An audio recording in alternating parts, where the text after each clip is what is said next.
sorry about that, I had a minor glitch there. So this pipe component is in the way, so I'm just going to clip that off because it will sit under where the radome mounts. Here's the radome, and it sits relatively well in position there. You can see we're going to have some little bit of tweaking to do, but we can do that later on. There's a couple of ways to do it. We can either build on top of this foot plate that we've got here with some filler. I'll show you how to do that, or we can remove that foot plate and build on top of what we're actually creating the radome out of.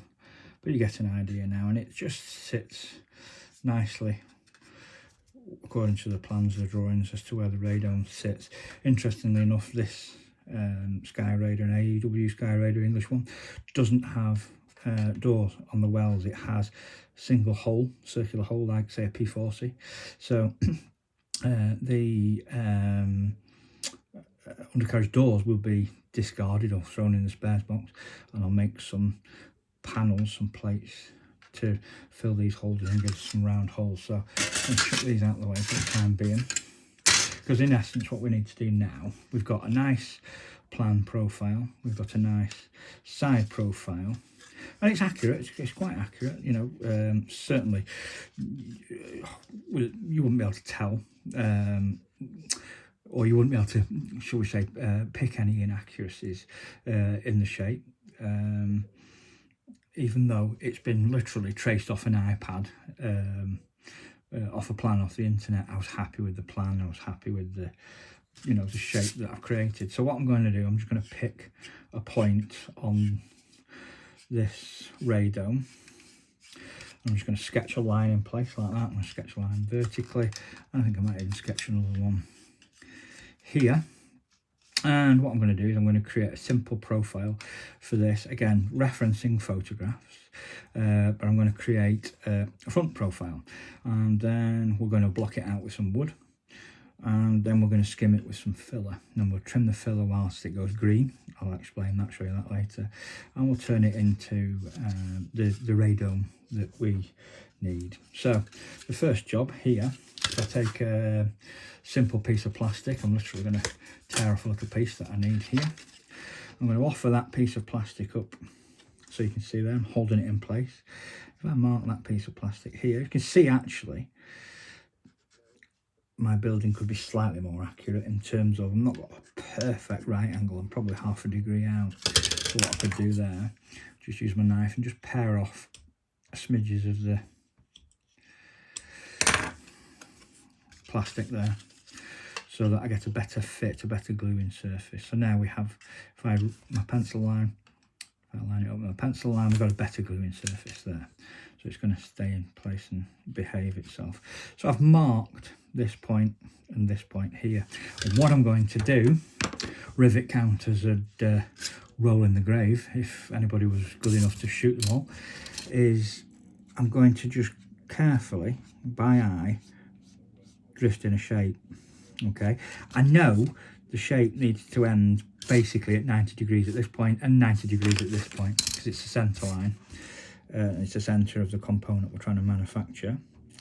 And I'm going to just cut the shape roughly out, just so, cutting plastic card, simple, especially when it's only 1 mil thick, one line to score, crack it away, don't actually try and cut through the plastic. We end up with a simple shape like that. What I'm going to do then is cut another one of those shapes. Now technically I've just made it for the opposite side, so theoretically, because I was fractionally out on the first side, there's a little bit of flash on the end where I've cracked it from that, so I'll just cut that. It's going to be slightly out in the opposite, on the opposite side, but I'll show you what I mean. So I get my original sketch piece, I'll offer that up like that, and it's just hanging over the edge nicely there and just there, which is what we want.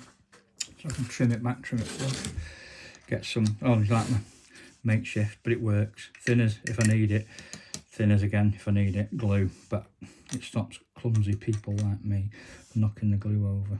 Makes your glue last a bit longer when you can keep it all in the right place. So I'm just going to run a little bit of mech down the two joins, make sure they're pushed in. The good thing with mech is it sets very quickly. Not instantly, it's not super glue, but it's certainly my preferred choice. For some reason, Tamiya extra thin cement has become popular. I don't know why. It's okay, but it's no better than normal polys and such like. It still takes quite a while to dry. It's certainly nowhere near as strong or as quick as mech. One of the reasons being, I suppose, mech, you use capillary. You don't paint and add. You use capillary action to put it on. So I've got a little bit of super glue there on the joint, and it's stopping that going up slightly.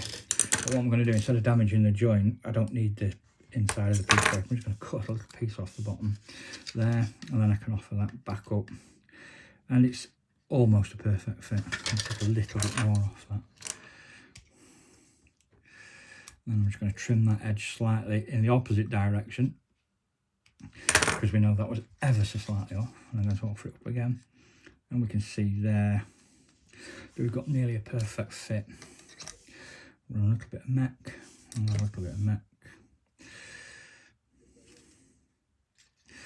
And that's behaving and holding itself now. So I'm not quite happy with that profile just yet. It's only been done to get these pieces into place. I'm going to use my knife shortly to trim off here, and possibly not there, because that actually looks all right. I'm quite happy with that. But this profile, it might just need finessing slightly, certainly there. And what I'm going to do, I'm going to create a piece to go here now, in this part here. Now, a little bit trickier this, but the quickest and easiest way of doing it is if I just offer a piece up like that, use my good old trusty steed to just mark my component there. Like you can see, we now know the gap between there and there is that big. If I just use a piece of plastic as a straight edge, this is actually my scribing edge I've been using. If I just line that up, I'm going to judge by eye the fact that I've got it parallel here and here. It takes a bit of practice. You tend to have it less than parallel, because the perspective your eye creates means you tend to have it wonkier, and it ends up narrower as it's close to you, because you naturally want, so you kind of get into the hang of just making sure that it is parallel, even though I've not actually measured it. But hopefully I might be able to prove myself right. I'm actually going to cut enough material lazily to do across the whole width of the piece. I'm going to just hopefully knock this back now to 90 degrees again. Just experience allows me just to trim it back. You could use a set square like this. There's your best way of doing 90-degree angles. But if I offer that up there, I'll find it's just a tiny bit off the 90 degrees, which is what we want, because this was out, slightly out. If I offer that up to this side now, we can see now we've got a piece that fits there. If I mark where the footprint ends, and then I mark, oops, the side of the component here. I know on the real Skyraider there's ever such a step off. Looking at the reference, there's a slight gap where it drops vertically, then it turns into the radome. So we're going to end up with a shape that looks like that. If I just cut that out as a slight vertical, and then that shape, do my best to end at 90 degrees there. If I crack that away, we end up with that shape. You can see there's a little bit of flash there. Get rid of that. And just before I do anything drastic with it, we can see now, out of interest, that I did judge it parallel quite nicely. Same width at that end as that end. I'm going to cut that shape, get rid of the end, makes it easy to line it up, and I'm going to cut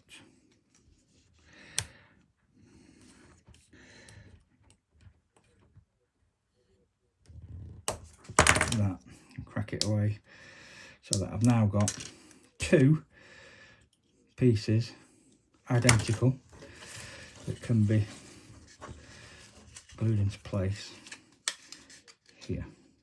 So if I do that, run a bit of mech into the gap.